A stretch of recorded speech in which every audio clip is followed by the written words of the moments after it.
Okay, today we're eating Chinese, so there you go. And I got you a peace tea.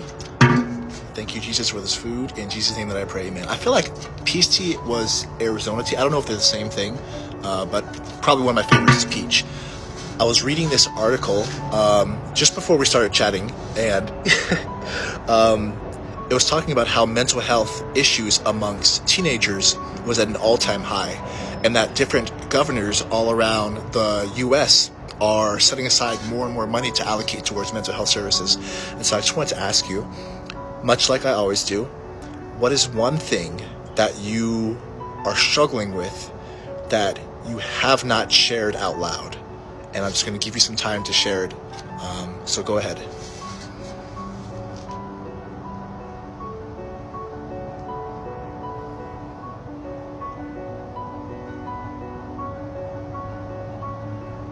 Okay.